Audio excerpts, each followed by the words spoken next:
Très bien, les amis. Le parti vous a donc dit de rejeter les preuves obtenues par vos yeux et vos oreilles. C'était leur dernier ordre, le plus essentiel.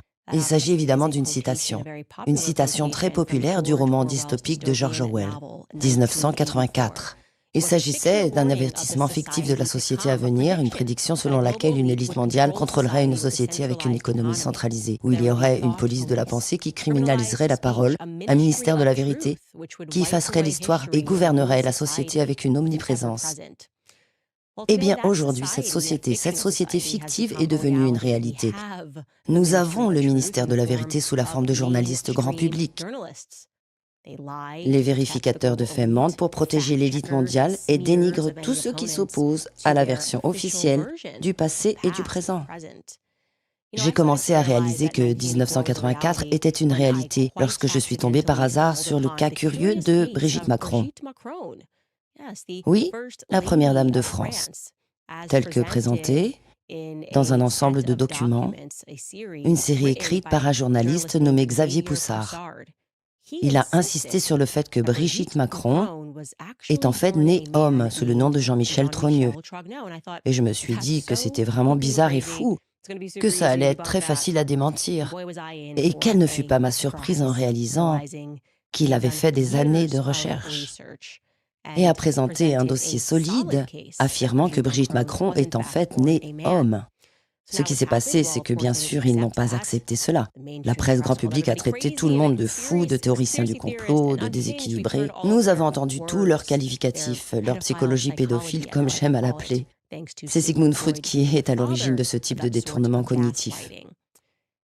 Je vais maintenant vous montrer une photo et je veux vous rappeler que vous ne devez pas croire ce que vous voyez. Voici une photo de Brigitte Macron en vacances, avec son mari sur un bateau. Et la voici plus proche, et il semble bien qu'il y ait quelque chose qui ne soit pas à sa place. Mais encore une fois, vous ne devez pas vous fier à vos propres yeux. Vous allez vous régaler aujourd'hui, parce que j'ai été en contact avec le journaliste qui a révélé cette énorme histoire. Dans un monde juste, mais nous ne vivons pas dans un tel monde, il aurait gagné un Pulitzer. Au lieu de cela, ce qui se passe, c'est qu'il évite à tout prix de rentrer en France. Non pas parce qu'il est poursuivi pour avoir révélé l'affaire, mais parce qu'ils essayent maintenant de le faire tomber légalement, en déterrant une vieille histoire qu'il a écrite il y a 3 ans et l'accusant de, vous n'allez pas le croire, d'antisémitisme, d'enfreindre les lois sur l'antisémitisme, alors que ce qu'il fait en réalité, c'est potentiellement d'exposer un réseau de pédophiles, qui ne s'étend pas seulement à travers la France. Mais comme nous commençons à le réaliser au fur et à mesure que nous faisons des recherches, il semble qu'il s'agisse d'un réseau composé d'une élite mondiale. Nous allons donc lui parler, en vous rappelant qu'il n'y a toujours pas eu une seule photo présentée au public, et que ce n'est pas facile de démentir la théorie de Brigitte Macron lorsqu'elle était enfant. La théorie est que Jean-Michel Trogneux a vécu comme un homme jusqu'en 1980. Date à laquelle il a pris l'identité de sa petite sœur, Brigitte. Et depuis, les médias ne présentent plus aucune photo, comme simplement Jean-Michel Trogneux qui sort avec sa sœur, s'il existe réellement. Et d'ailleurs, il existe. C'est juste qu'il vit maintenant sous le nom de Brigitte Macron.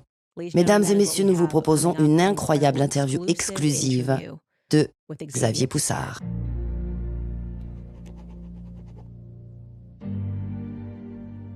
Très bien les amis, je vous ai promis un cadeau. Je suis très heureuse d'accueillir Xavier Poussard.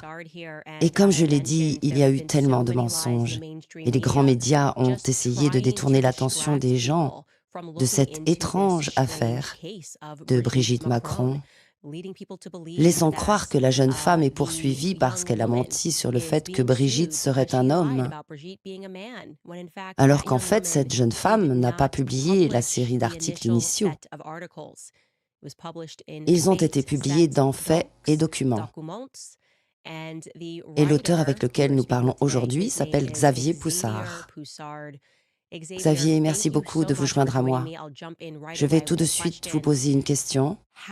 Comment avez-vous commencé cette enquête? Merci Candace pour l'invitation. Merci pour l'invitation, Candace. Tout d'abord, cette enquête n'est qu'une enquête ou une lettre d'information confidentielle publiée sous forme imprimée. Essentiellement, nos publications traitent de l'actualité des réseaux de pouvoir. Nous sommes également un centre d'archives. En 2012, nous avons ouvert un dossier concernant Brigitte Macron parce que l'histoire qui l'entoure semblait très étrange. À l'époque, Emmanuel Macron a été nommé principal conseiller du président socialiste François Hollande. Désolé, pourriez-vous dire qu'il semble y avoir de la documentation? Et en accumulant de la documentation, nous sommes... Oui, au fur et à mesure que nous accumulions des documents et des preuves, nous avons vu qu'ils ne correspondaient pas à l'histoire de Brigitte Macron. À l'époque, les médias ont mené une campagne intense pour promouvoir Emmanuel Macron en tant que candidat contre la droite. Et ils ont vraiment fait la promotion du personnage de Brigitte Macron également. Cependant, à chaque fois que son histoire a été racontée, des incohérences sont apparues. Le récit de 2019 était qu'ils avaient une différence d'âge de 20 ans et qu'elle était la professeure de français d'Emmanuel Macron, que c'était une très belle femme et que tous les étudiants étaient amoureux d'elle. Ce premier récit indique qu'il y a une différence d'âge de 19 ans. Au lieu de s'en offusquer, les médias ont déclaré qu'Emmanuel Macron était presque majeur. Il a été présenté comme un jeune homme viril, prometteur, qui était charmant et séduisant auprès de cette belle femme et qui avait l'étoffe d'un chef d'État. Rien qu'avec ce récit, la différence d'âge, il est très étrange de penser que les médias ne posent pas d'autres questions, alors qu'ils ont présenté ce couple comme une histoire d'amour moderne d'une femme qui a quitté sa famille parce qu'elle est tombée amoureuse d'un étudiant. Mais vous avez pu déterminer que même les âges présentés au public n'étaient pas corrects au moment où ils sont tombés amoureux, c'est bien cela. Un journaliste chevronné de la télévision publique française a écrit un livre qui propose et confronte tous les récits sur la façon dont ils se sont rencontrés. Il a notamment révélé que Brigitte Macron avait été son professeur de théâtre et non son professeur de français et qu'il avait en fait 14 ans et elle 39 lorsqu'ils se sont rencontrés pour la première fois. Donc en fait... Il s'agissait donc essentiellement d'un cas où un adulte était impliqué dans une affaire de mineur. Ensuite, on s'apercevait... Après avoir rassemblé toutes les photos publiées de Brigitte Macron, nous avons conclu qu'il n'y avait aucun lien clair entre son apparence physique et les années qui ont suivi. Ensuite, la presse a vanté de nombreux membres de la famille Trogneux, la famille de Brigitte, auprès de l'électorat français, en les comparant aux Kennedy, et pas seulement à une famille de chocolatiers d'Amiens au nord de Paris. Toutes les biographies publiées mettent en valeur les membres de la famille, pour la simple raison que Macron est un technocrate. Pour contrebalancer cela, les médias ont donc vendu l'image d'une famille qui était vraiment ancrée dans le pays, dans la vraie France. Mais le problème, c'est... Malgré tout cela, nous avons découvert qu'il y avait un frère, Jean-Michel Trogneux, qui n'apparaissait dans aucune des biographies. J'ai demandé à tous mes contacts s'ils avaient des informations sur Brigitte.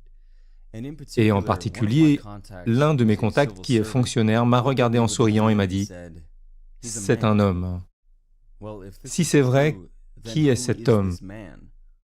Il faut donc réécrire les biographies officielles. » Un de mes contacts m'a parlé de Natasha Ray, une journaliste qui a pu expliquer et établir que Brigitte est un homme. J'ai contacté cette Natasha Ray et il s'est avéré qu'elle n'était pas journaliste. Juste une citoyenne concernée qui, comme moi et comme d'autres, avait posé des questions sur Brigitte Macron et qui avait rassemblé des preuves et était partie de l'hypothèse qu'il s'agissait d'un homme. En regardant le matériel qu'elle avait trouvé sur la photo de famille, il y avait un petit garçon, qui est ce frère caché, que j'avais déjà identifié mais auquel je n'avais pas encore fait correspondre le visage et qui était en effet Jean-Michel Trogneux. Nous avons donc convenu que je publierai les résultats de son enquête. Et pour que mon auditoire comprenne bien, Natasha Ray est celle que les médias tentent de présenter comme la personne qui a publié le document.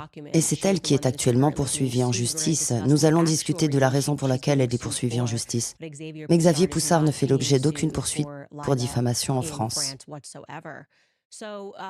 Vous commencez donc à rassembler ces documents et vous commencez à vous rendre compte que les images s'imbriquent les unes aux autres. Et je voudrais juste dire que pour moi, l'une des choses que j'encourage mon public à faire, c'est de croire ses yeux.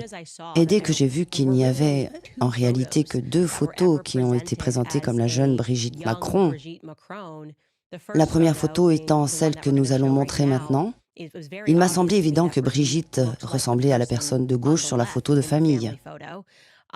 Voici la première photo que nous voyons. On nous dit que Brigitte est la personne qui est assise sur les genoux de sa mère.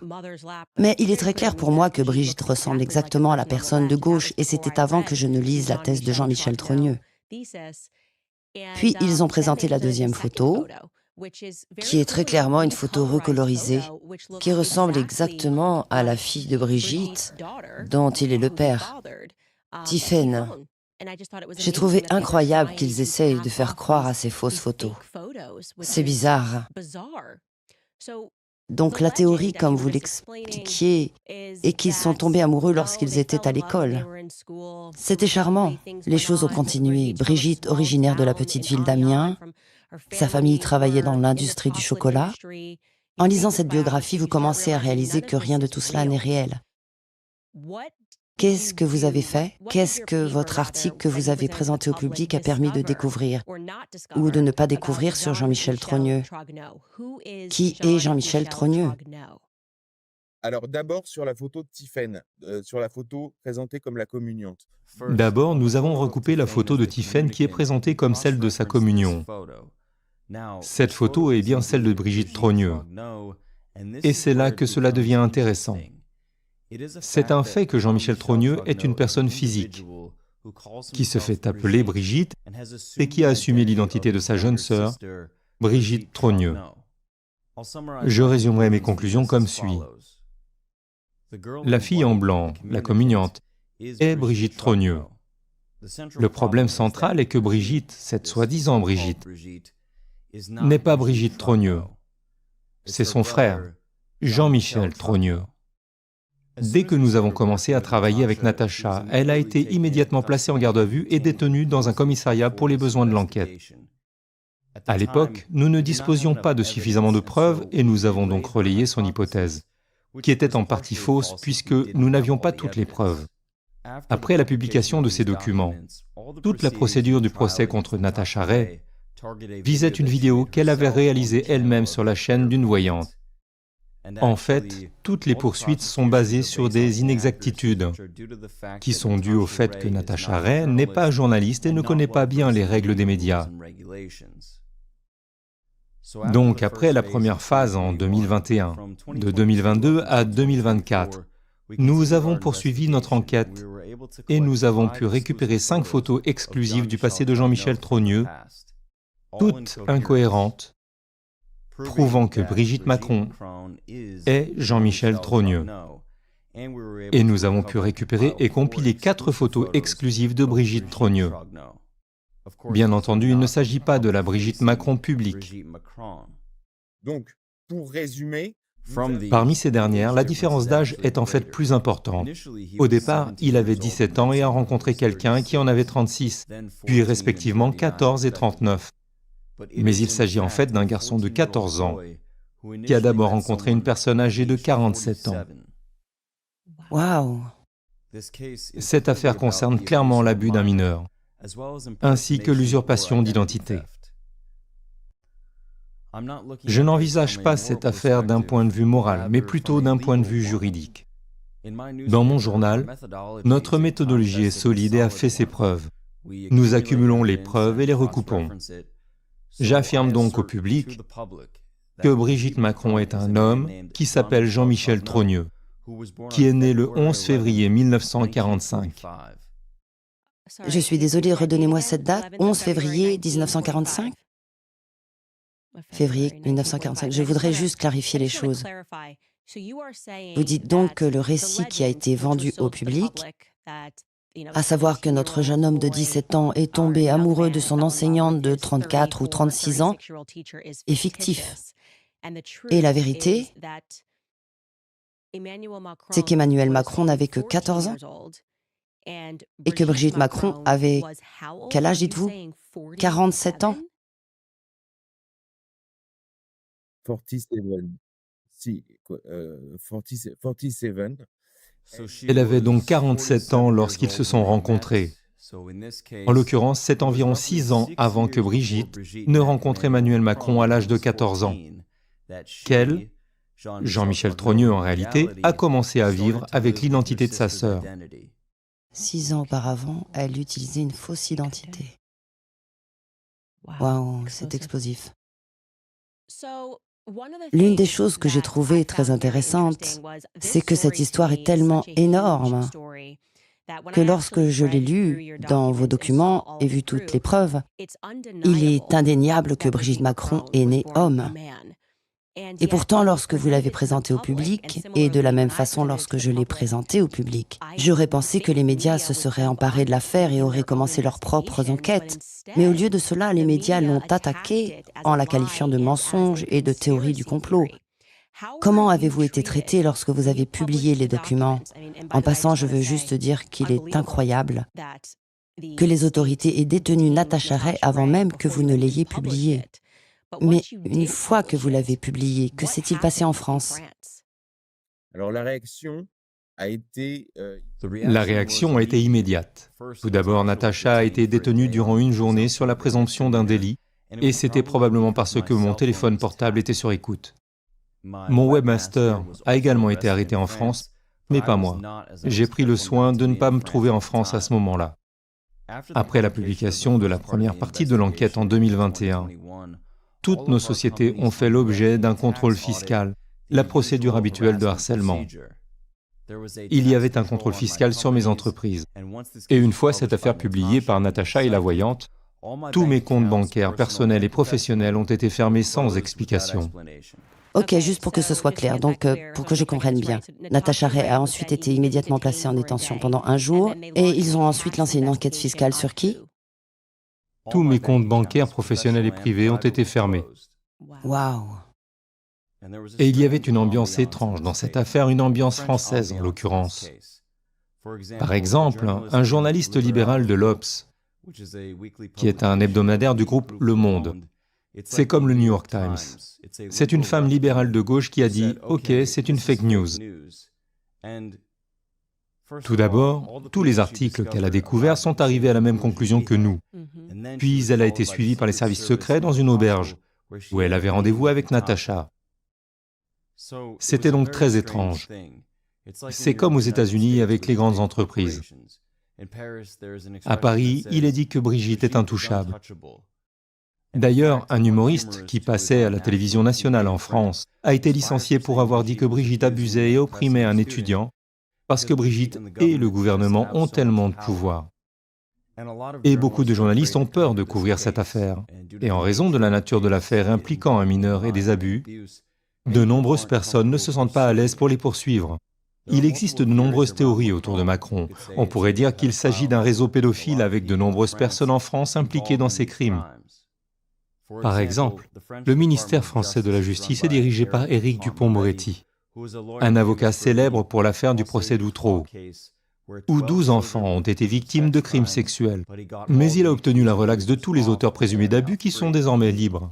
Un autre exemple est celui d'un cas d'inceste où il a obtenu des accords de plaidoyer pour les accusés et a vraiment défendu les groupes criminels organisés et ces réseaux pédophiles. Et il y a beaucoup de gens comme ça autour de Macron. Par exemple, Jack Lang, qui est le président de l'Institut du monde arabe, impliqué dans l'affaire Epstein.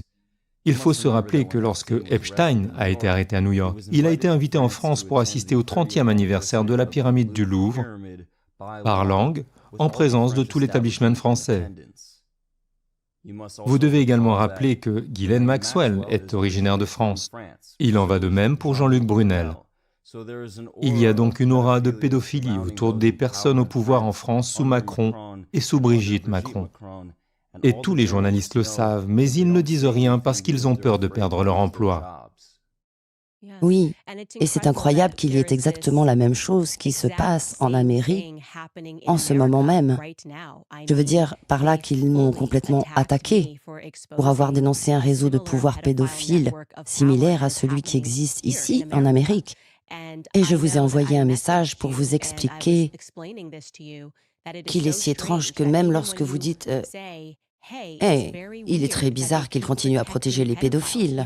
Vous commencez à réaliser que les médias, que nous appelons les médias de l'établissement, vous les appelez les médias institutionnels, sont littéralement employés pour protéger les pédophiles au pouvoir et pour ruiner la vie de tous les journalistes indépendants qui risquent tout pour informer le public. Je voudrais vous poser une question, Xavier, parce qu'il y avait quelque chose de très intéressant dans votre article concernant Emmanuel Macron. Ma théorie est qu'il est très plausible qu'ils mettent les pédophiles et leurs victimes dans des positions de pouvoir, afin de pouvoir les contrôler dans le monde entier. Je crois qu'ils mettent les pédophiles au pouvoir. Et j'ai été très interpellée par votre enquête sur l'enfance d'Emmanuel Macron. La légende veut qu'il ait été élevé par sa grand-mère et n'a pas eu de relation très étroite avec ses parents biologiques. Ai-je raison d'affirmer que sa grand-mère a travaillé dans une clinique pour personnes transgenres à un moment donné, ou que la famille de Macron a travaillé dans une clinique pour transsexuels? Pouvez-vous nous en dire plus à ce sujet? Tout d'abord, nous ne savons pas grand-chose de Macron. Il a grandi avec sa grand-mère et la maison dans laquelle il vivait est aujourd'hui fermée. C'est très étrange. Il n'existe aucune photo de Macron avec ses parents avant l'âge de 25 ans. Ce que nous avons découvert, c'est qu'une femme nommée Françoise Nogues, qui a été présentée comme la mère d'Emmanuel Macron, était responsable d'un programme médical pour les personnes transgenres en France. Cette information n'a jamais été publiée dans les journaux et il y a des témoignages que nous avons trouvés où les transgenres remercient Françoise Nogues pour ce programme. Ce qui est étrange, c'est que lorsque nous avons fait des recherches sur la vie de Jean-Michel Trogneux avec Brigitte, nous avons découvert qu'ils sont liés à Emmanuel Macron. Tous ces éléments sont très étranges. Et il faut rappeler que Macron, avant d'être président, était banquier chez Rothschild & Co. Mais il n'avait pas les qualifications requises pour être banquier. Oui. Un de ses collègues a déclaré qu'il s'agissait d'une particularité, le fait qu'il soit devenu le plus jeune associé. Le rapport montre que Brigitte Macron est très proche de David de Rothschild comme de sa famille. Il est le parrain de Macron. Et il ne faut pas oublier que David de Rothschild est le président du Congrès juif mondial. C'est pour cette raison qu'à chaque fois que quelqu'un parle de Brigitte Macron et de pédophilie, il est accusé d'antisémitisme. Vous, par exemple, Candace, êtes accusé de cela. Zoé Sagan, qui est un compte Twitter qui m'a aidé à publier cette affaire, a été bannie suite à la pression d'organisations juives. Et lors d'une émission de radio, j'ai remis une liste au propriétaire d'un média français. Et la France a appelé l'Italie pour l'accuser d'antisémitisme. Il y a 3 heures, une liste a été publiée dans un journal de gauche appelé Le Monde diplomatique. C'est une liste officielle qui dit que Rupert Murdoch de Fox News est un antisémite. Cela n'a aucun sens. La question est de savoir pourquoi tous ceux qui s'intéressent à l'affaire Macron sont qualifiés d'antisémites. La réponse est très simple. C'est parce que David de Rothschild est le parrain de Macron et le président du Congrès juif mondial. Et si vous regardez l'affaire Epstein, il existe une structure financière pour soutenir leur fonctionnement. Il s'agit d'un méga-groupe créé par Leslie Wexner et Edgar Bronfman, qui étaient alors présidents du Congrès juif mondial.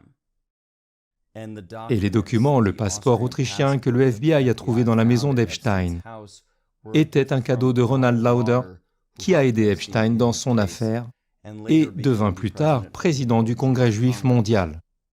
Vous pouvez constater que c'est cette organisation qui a qualifié l'affaire Epstein d'accident contrôlé, que Poutine a qualifié d'accident collectif avec chantage sur des gens qui sont en réalité des marionnettes, qui font ce qu'on leur dit parce qu'ils ne veulent pas que leur vie privée soit révélée au public. C'est fascinant. Et c'est fascinant parce que le fait que vous soyez maintenant accusé d'antisémitisme pour un article que vous avez écrit il y a 3 ans Alors qu'en réalité, ce que vous essayez de faire aujourd'hui, c'est d'exposer un réseau pédophile. Et de savoir que c'est exactement ce qui m'arrive ne fait que réaffirmer ma conviction que ce que nous avons actuellement est un réseau de pédophiles qui s'est arrogé un pouvoir considérable dans le monde en considérant de manière assez péremptoire que toute personne qui remarque ce réseau pédophile est un antisémite. Ma théorie est que ces personnes ne sont pas juives. Je pense qu'ils se présentent publiquement comme étant juifs. Mais en réalité, ils vénèrent et suivent une foi entièrement différente. Et c'est satanique.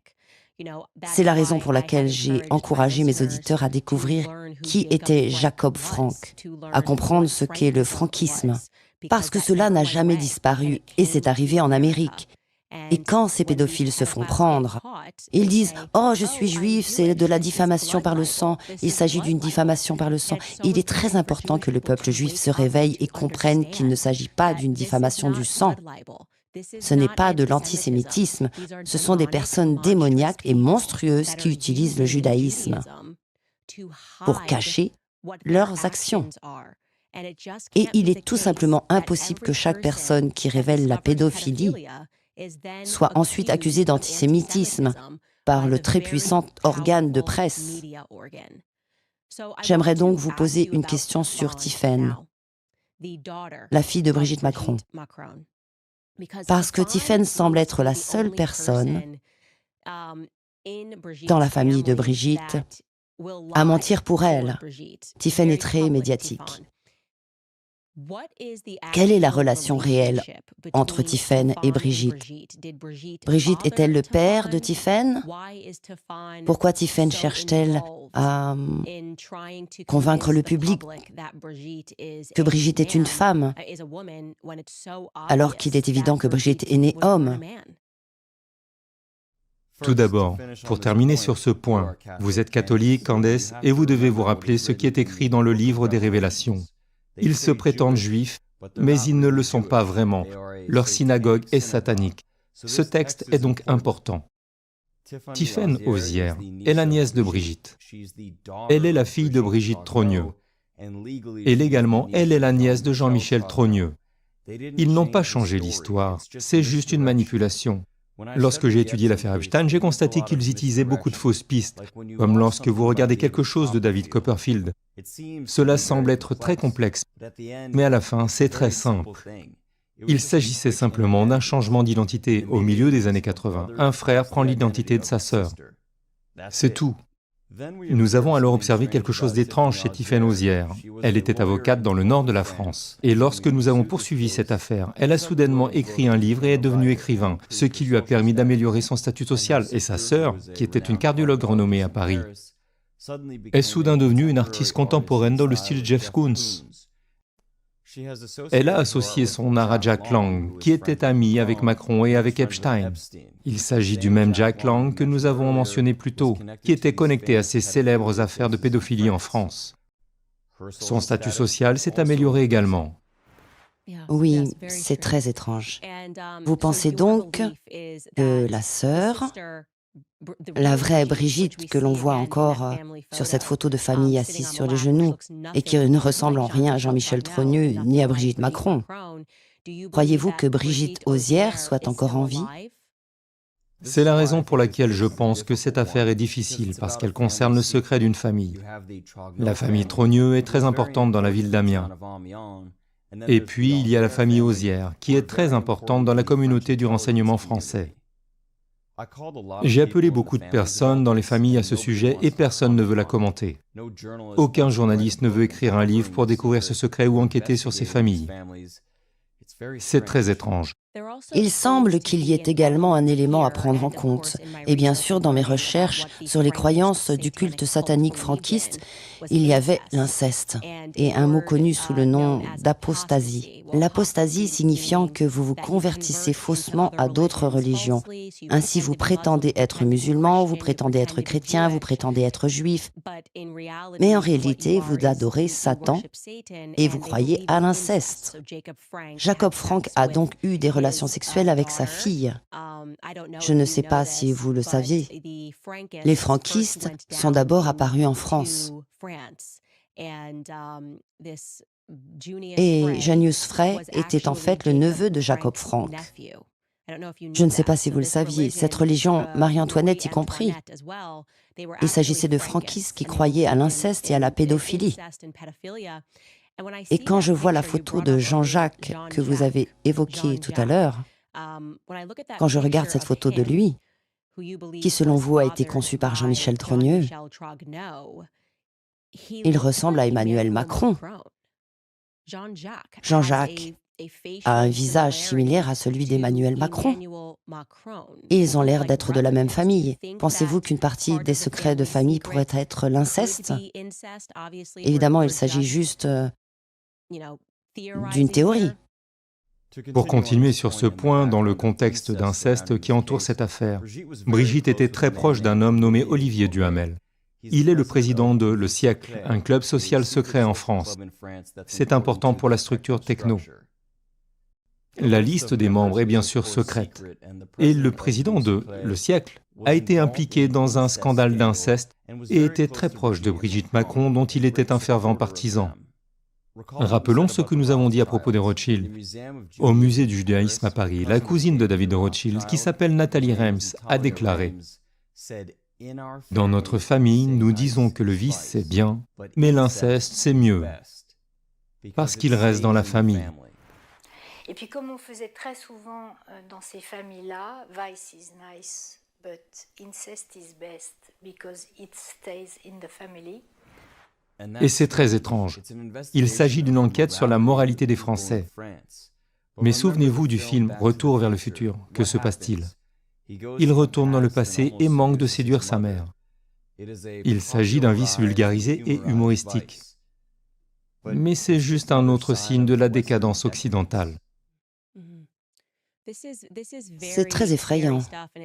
Et il semble qu'une sorte de prise de conscience soit en train de se produire, où les gens commencent à reconnaître que quelque chose de plus sinistre est en train de se passer. Les Jeux olympiques en sont un exemple récent. Il semble qu'ils essaient presque maintenant d'endoctriner le monde entier dans leur foi satanique.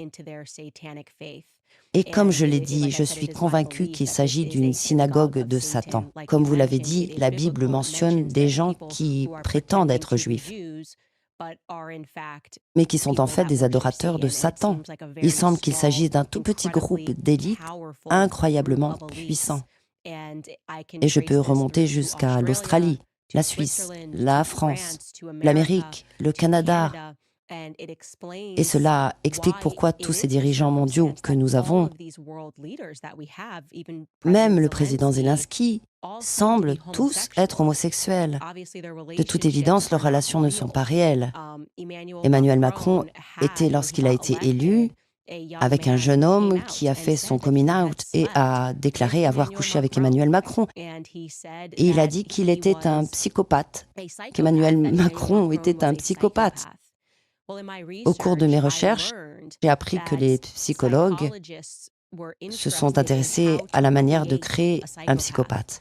Et une chose qu'ils ont découverte, c'est que si vous violez un enfant, il y a de fortes chances qu'ils aient des tendances psychopathiques lorsqu'ils sont plus âgés, qu'ils développeront cette névrose et qu'ils deviendront psychopathes. Et c'est l'un des éléments que le public français a réalisé à propos d'Emmanuel Macron, qu'il semblait être presque psychopathe et en colère lorsque le Covid est survenu. Comme si Emmanuel Macron aimait faire souffrir la population. Je pense que le groupe qui dirige l'Occident doit promouvoir des objectifs psychopathiques, parce qu'une fois qu'ils disparaissent, il n'y a plus que la guerre mondiale pour maintenir le pouvoir. Ils doivent donc mettre en place ces dangereuses personnalités psychopathes, et tous les récits des médias sont inversés. Je ne veux pas dire qu'ils sont faux ou mensongers, mais ils sont inversés. En France, les gens sont normaux, on est catholique, on a une famille, mais il y a des cinglés dans les médias. Par exemple, un magazine avec la couverture de Melania Trump n'apparaît pas alors que c'est une femme normale. Mais Brigitte a des tonnes de couvertures. Michelle Obama a des tonnes de couvertures, mais jamais aucune pour Melania Trump. Eh bien, Xavier, vous et moi avons été en communication et je sais que nous sommes en train d'approfondir et je souhaiterais poursuivre cette conversation. Et je veux vraiment traduire votre travail en anglais, afin que les gens puissent le trouver en Amérique et le lire. Parce que si le monde n'était pas dirigé par des pédophiles sataniques, vous auriez gagné un Pulitzer. Vous n'auriez pas à vous enfuir pour cause d'antisémitisme concernant un article datant d'il y a 3 ans. Mais vous auriez reçu un Pulitzer pour cette incroyable enquête que vous avez portée dans la sphère publique. Où mon public peut-il suivre votre travail?